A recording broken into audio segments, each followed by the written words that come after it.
त्यानंतर जिल्हा परिषद निवडणुका झाल्यानंतर सोलापूरच्या दौऱ्यावर आलेला जिल्हा परिषद निवडणुकीमध्ये ज्या पद्धतीनं यश मिळालं हवं होतं तसं मिळालं नाही, अपेक्षित यश मिळालं नाही. काय आकलन आहे त्या सगळ्या निकालासंदर्भात आणि एकूण दौऱ्यासंदर्भात काय सांगा? सोलापूर जिल्ह्याची संपर्क प्रमुख म्हणून जबाबदारी घेतल्यापासूनची ही माझी तिसरी भेट सोलापूरला आहे. त्यातली पहिली भेट ही फक्त तोंड ओळख होती. दुसऱ्या भेटीमध्ये मला जिल्हा परिषदेच्या काही मतदारसंघांमध्ये प्रचाराच्या दौरे होते, त्यामुळे काही मला व्यक्तिशः कोणालाही भेटीगाठी करणं शक्य झालं नाही. आजची भेट ही आम्ही सोलापूरची एकूण कार्यकारिणी आणि सोलापूरची नव्याने पुनर्रचना करणे या संदर्भाने महत्वाची भेट आहे. कारण मागच्या काही दिवसांमध्ये एकेकाळी ज्या सोलापूरमध्ये आमचे एकूण 3 आमदार होते, मागच्या टर्मला आमचे जवळपास 21 नगरसेवक होते. महेश कोठेंसारखा अतिशय चांगला आमचा लढवय्या असा शिवसैनिक आणि एक एक चिरा निखळत गेला. त्यात ज्यांच्यावर जबाबदारी दिली होती कुंपणाने शेत खाल्लं म्हटल्यासारखी, तर त्यात काही फेरबदल झाले, त्यावर आता मला काही बोलायचं नाहीये. मात्र ह्या सगळ्या गोष्टींचा विचार करता सन्मान्य पक्षप्रमुखांनी काही जबाबदारी दिलेली आहे आणि पक्षप्रमुखांना मी सांगितलेलं आहे की होय, आपण पुन्हा एकदा सोलापूर उभं करूया. त्यामुळे सोलापूरमधली युवा सेना असेल, माथाडी कामगार असतील, इथला शिक्षक सेना असेल, इथली व्यापारी आघाडी असेल, महिला आघाडी असेल, विद्यार्थी आघाडी असेल आणि इथली फादर बॉडी, या सगळ्यांमधल्या एकूण आत्ता काय प्राप्त परिस्थितीत संघटना काय आहे हे समजून घेणे, प्रत्येक तालुका निहाय समजून घेणे आणि प्रत्येक तालुका आणि जिल्ह्याच्या ज्या आवश्यक रिक्त जागा आहेत त्या भरणे. काही जागा कदाचित मला रिकन्स्ट्रक्ट कराव्या लागतील, कदाचित मला अजून काही फेरबदल करावे लागतील, तर त्याही संबंधाने आज दिवसभराच्या चर्चा असतील. पण मला असं वाटतंय हा झाला माझा इथला सोलापूरचा रुटीन दौरा. पण महत्वाची मला सकाळपासून जी अस्वस्थ करणारी बातमी आहे ती जे काही इराणच्या गव्हर्नमेंटने जे निर्देश दिले आणि जितके भारतीय लोक असतील त्यांनी मिळेल त्या वाहनाने, मिळेल त्या पद्धतीने आपल्या मायदेशी भारतात परत जावे असे म्हटले. कुठल्याही क्षणी इराण आणि अमेरिकेमध्ये युद्धाचा भडका उडू शकतो. आम्हाला प्रश्न पडलाय, विश्वगुरु म्हणवणाऱ्या या देशाचे पंतप्रधान मोदीजी यांना खरंच परराष्ट्र धोरणातला हा विजय आहे का?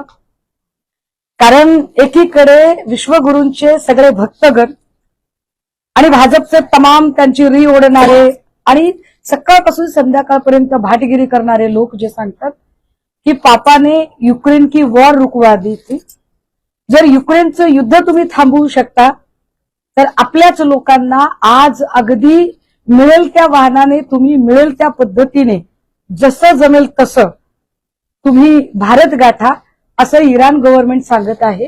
अशा वेळेला जे अनेक लोक आमचे जे रोजीरोटीसाठी गेलेले आहेत, जे नोकरी आणि व्यवसायाच्या निमित्ताने गेलेले आहेत, त्यांची जी फरफट होणार आहे ती फरफट का होतीये तर आमचा अमेरिकेसोबत वाढलेली जवळीक, एकीकडे आम्हाला ट्रम्प वाटेल त्या अटी शर्तींवर झुकवू पाहत आहेत. ट्रम्पने दिलेल्या अटी शर्तींवर जे ट्रेड डील आम्ही केलंय त्या ट्रेड डील मध्ये आता आमच्या शेतकऱ्यांचं अत्यानगदी नुकसान आहे. मी ग्रामीण भागातली आहे, मी शेतकऱ्याची आहे, त्यामुळे मला माझ्या शेतीमातीचे प्रश्न जास्त महत्वाचे आहेत. कापसाचे भाव दनादन कोसळत आहेत, अवकाळी पाऊस पडलेला आहे. अशा सगळ्या स्थितीमध्ये अशी काय अडचण आहे आमच्या देशाच्या पंतप्रधानांची की त्यांना ट्रेड डीलवर माघार घ्यावी लागते, सीज फायरवर ते उघडपणे सांगत नाहीत. अमेरिकेचे ट्रम्प सांगतायत की मी सीज फायर करायचे आदेश दिले होते. अगदी त्याच वेळेला एप्स्टीन फाईलमध्ये पंतप्रधानांचं नाव येतं आणि आता नवा हा अमेरिका इराण तणावाचा फटका भारताला बसत आहे. तर या सगळ्यांमध्ये विश्वगुरु म्हणवणाऱ्यांची भूमिका काय ती त्यांच्याकडून स्पष्ट झाली पाहिजे. अन्यथा देशभरातनं सगळेच जे महाविकास आघाडीचा भाग असणारे लोक आहेत हे सगळेच नेतेगण प्रश्न विचारायला लागतील. ते मला वाटतं जास्त महत्वाचं आहे. त्यामुळे आजच्या दिवसभरामध्ये आम्हाला युक्रेनचे युद्ध थांबवणारे पंतप्रधान हे अमेरिका इराणच्या तणावामध्ये भारताला ती झळ बसत आहे त्यावर त्यांची काय भूमिका आहे सरकार पक्षाची ती स्पष्ट व्हावी असं आम्हाला नक्की वाटतं. खरं तर पहलगाम हल्ल्यानंतर समित्या ज्या आहेत ते जगभरामध्ये फिरत होत्या. आता पुन्हा एकदा संसदीय समित्यांचा दौरा आलेला आहे. सुप्रिया सुळे सुद्धा देखील एका गटाचं नेतृत्व करतायत. तुम्ही त्याकडे कशा पद्धतीने बघता? नाही, त्यांना काय कुणाला दौरे करायचे ते करावे, आम्हाला त्या दौऱ्यांमध्ये रस नाहीये. पण मला असं म्हणायचंय की तुम्ही जगभराला कन्व्हिन्स करण्यापेक्षा तुम्ही भारतीयांना कन्व्हिन्स कसं करणार आहात ते सांगा. कारण तुम्हाला जगाच्या बेटरमेंटसाठी निवडलेलं नाहीये. भारत सरकार हे भारताच्या बेटरमेंटसाठी आणि वेलफेअर स्टेटसाठी निवडलेलं आहे. जर भारताला कल्याणकारी राज्य बनवणे यासाठी जर सरकारची निवड झाली असेल तर हे सरकार जगभरात कुणाला कन्व्हिन्स करू पाहते आणि कशासाठी?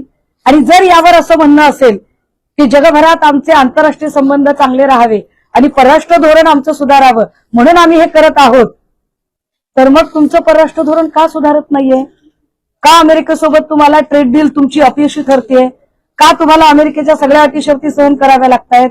आणि का इराण गव्हर्नमेंट भारतीयांना हुसकावून लावेपर्यंतची आमच्यावर वाईट वेळ येते? सो बाहेर दौरे करण्यापेक्षा भारतीयांच्या प्रश्नांची आधी उत्तरं द्या, ते जास्त महत्वाचं आहे. भाजपची कार्यकारिणी जाहीर झाली प्रदेश कार्यकारिणी, त्यामध्ये नवनाथ बोन यांना मुख्य प्रवक्ता करण्यात आला आणि केशव उपाध्याय सोलापूरचे त्यांना मात्र उपाध्यक्ष करून त्यांना साईडलाईन करण्याचा प्रयत्न केला. आपण कशा पद्धतीने आपण ट्विटही केलं. कबीरांचा फार चांगला दोहा आहे, देख तेरे संसार का क्या हो गया हा.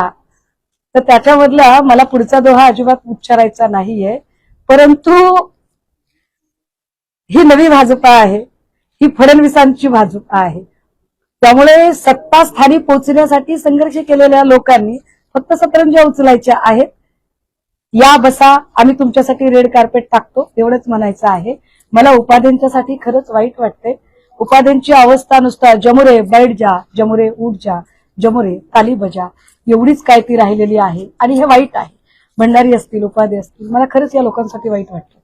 तिथं टीव्ही माध्यमांवरती येऊन हनुमंत पवार आपली भूमिका मांडत होते, मात्र त्यांना विरोधी कार्यकर्त्यांनी मारहाण केली काल पुण्यामध्ये. हे अत्यंत गंभीर आहे. काल एका दुरळा नावाच्या चर्चा सत्राच्या दरम्यान भाजपच्या एका प्रवक्त्याची आणि हनुमंत पवार यांची शाब्दिक खडाजंगी झाली. यामध्ये भाजपच्या लोकांनी एक आक्षेप असा नोंदवला की हनुमंत पवारांची भाषा उद्दामपणाची होती, उर्मटपणाची होती. परंतु औरंग्याची औलाद हा पहिला उर्मट शब्द हा भाजप प्रवक्त्याकडून आला. जेव्हा औरंग्याची औलाद असं म्हटलं जातं त्यावेळेला अरे म्हणता कारे येते आणि पेराल ती उगवते या न्यायाने त्याला रिॲक्शन येणं हनुमंत पवारांकडून फार स्वाभाविक होतं. पण जेव्हा एक शाब्दिक म्हणजे मुद्दे चालू आहेत तेव्हा मुद्द्यावरून गुद्द्यावर येणं हा भाजपाचा वैचारिक पराभव आहे. आणि मला असं वाटतं की जी नवी भाजपा मी म्हटलं की ही फडणवीसांची नवीन भाजपा आहे. या नवीन भाजपामध्ये फडणवीसांनी काय पद्धतीचे गुंड पोचलेले आहेत.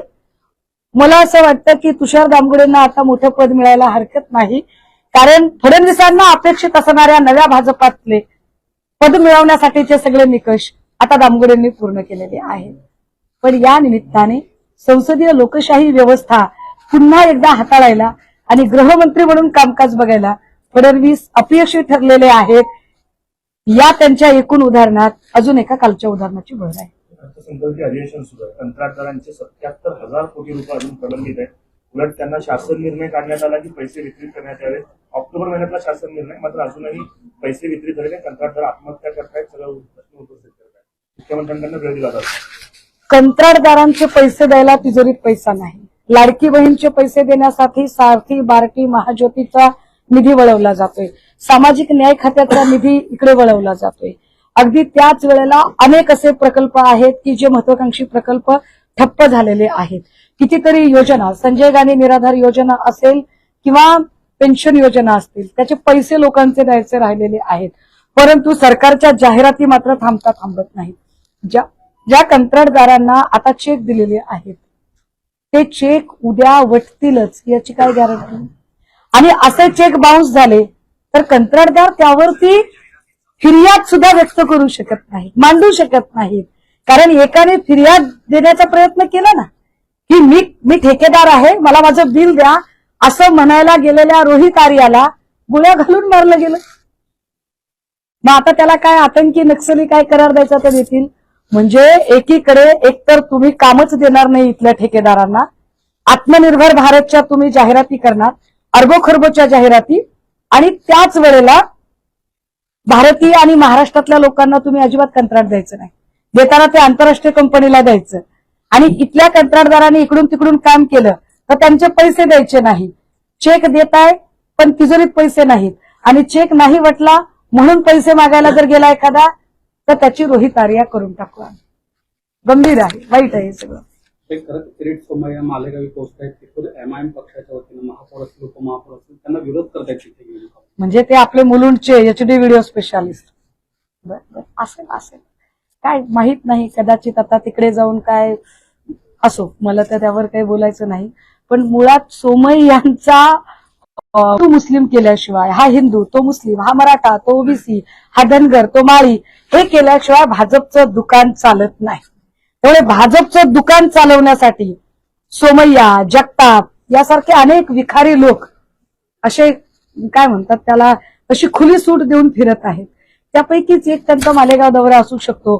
तो काही मालेगावच्या वेलफेअरसाठी नाहीये, मालेगावमध्ये अशांतता पसरवण्यासाठी भाजपानं लोकांना पाठवलंय. जसं भिगवणमध्ये अशांतता पसरवतात, इंदापूरमध्ये अशांतता पसरवतात, कधी संभाजीनगरमध्ये, कधी अकोल्यामध्ये चालू आहे त्यांचं. साहेब, पुण्यातलो कायदेदेव होळकर सोलापूर विद्यापीठाचा संघ जो आहे तो कर्नाटकच्या दिशेने रवाना होत होता. संघाला जे आहे मराठी भाषक असल्याच्या वादावरून जे आहे ती प्रचंड मारहाण झालेली. विद्यापीठ प्रशासनानं या संदर्भात कोणतीही तक्रार केली नाही. विद्यापीठ प्रशासन कुणाला पाठीशी घालायचा प्रयत्न करते? नाही, मला असं वाटतं की प्रत्येक गोष्टीत राजकारण नाही शोधू आपण. एक गोष्ट मी समजून घेतलेली आहे की मला वाटतंय 47 ते 48 विद्यार्थी होते, जे 48 विद्यार्थ्यांचा संघ हा तिकडे जात होता. त्यांचं त्या एक्सप्रेसचं जे तिकीट होतं ते तिकीटही मी बघितलेलं होतं. त्यांचा जागेवरून बसण्यावरून वाद सुरू झाला होता, आणि तो वाद नंतर विकोपाला गेला. आता तो वाद विकोपाला गेल्यानंतर त्याच्यात मारहाण वगैरे बऱ्याच गोष्टी झाल्या. त्यातला मला वाटतंय त्या दिवशीचा भल्या सकाळचा पहिला फोन माझ्याकडे आलेला होता, कारण ते विद्यार्थी कुठे कुठे वक्तृत्व स्पर्धांच्या निमित्ताने भेटलेले होते.